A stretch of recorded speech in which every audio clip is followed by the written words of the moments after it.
جی بسم اللہ الرحمن الرحیم۔ اللہ رب العزت نے اپنی خالص محبت کو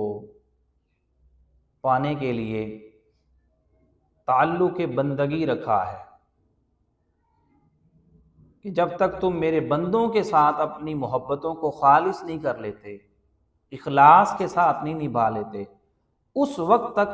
میری محبت جو ہے وہ تمہیں حاصل نہیں ہو سکتی۔ خالق کائنات نے بارہا مرتبہ قرآن پاک کے اندر ارشاد فرمایا، اللہ رب العزت نے ارشاد فرمایا سورۃ دہر کے اندر، وَيُطْعِمُونَ الطَّعَامَ عَلَىٰ حُبِّهِ مِسْكِينًا وَيَتِيمًا وَأَسِيرًا، کہ اور اپنا کھانا اللہ کی محبت میں محتاجوں کو، یتیموں کو، وَأَسِيرًا اور قیدیوں کو تم کھلاتے ہو، اور کہتے ہیں کہ ہم نے تو محض اللہ کی رضا کے لیے تمہیں کھلا رہے ہیں۔ وَيُطْعِمُونَ الطَّعَامَ إِنَّمَا نُطْعِمُكُمْ لِوَجْهِ اللَّهِ، اور ہم تو تمہیں اللہ اور اس کے رسول صلی اللہ تعالیٰ علیہ وآلہ وسلم کی رضا کے لیے تمہیں کھلا رہے ہیں۔ لَا نُرِيدُ مِنْكُمْ جَزَاءً وَلَا شُكُورًا، نہ تم سے کسی قسم کا بدلہ کی درخواست کرتے ہیں اور نہ شکر گزاری کے ساتھ اس کے خواہش مند رہتے ہیں،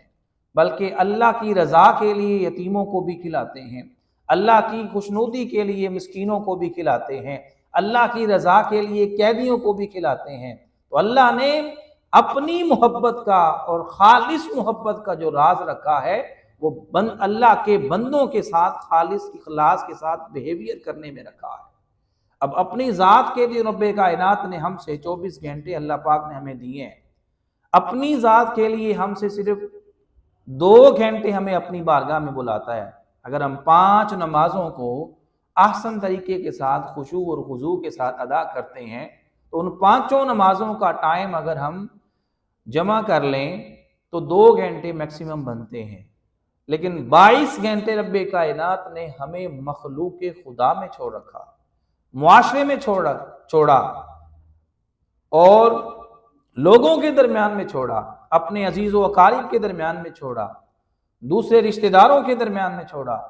کیوں؟ کہ جب تک تمہارا تعلق میرے بندوں کے ساتھ اچھا نہیں ہوگا اس وقت تک تمہارا تعلق تمہارا خدا کے ساتھ بھی اچھا نہیں ہو سکتا۔ اس لیے جو انسانیت کا درد رکھتے ہیں، مخلوق کا درد رکھتے ہیں، اللہ رب العزت انہیں اپنا محبوب بندہ بنا لیتا ہے۔ پھر اللہ رب العزت فرشتوں کو حکم دیتا ہے کہ فرشتوں تم کہتے تھے کہ یہ قتل و غارت کرے گا، خون ریزی کرے گا، دنگا و فساد کرے گا، دیکھو فرشتوں یہ میرا ایک بندہ جو ہے دوسرے بندے سے خالص محبت کر رہا ہے میری رضا کے لیے، دوسرے بندے کو کھانا کھلا رہا ہے میری رضا کے لیے، کسی یتیم کے سر کے اوپر اپنا ہاتھ رکھ رہا ہے میری رضا کے لیے، کسی مسکین کو اس کے آنسو پوجھ رہا ہے میری رضا کے لیے، کسی قیدی کو رہا کروا رہا ہے میری رضا کے لیے۔ تو کسی شاعر نے کیا خوب کہا کہ درد دل کے واسطے پیدا کیا انسان کو، درد دل کے واسطے پیدا کیا انسان کو، ورنہ طاعت کے لیے کم نہ تھے کروبیاں۔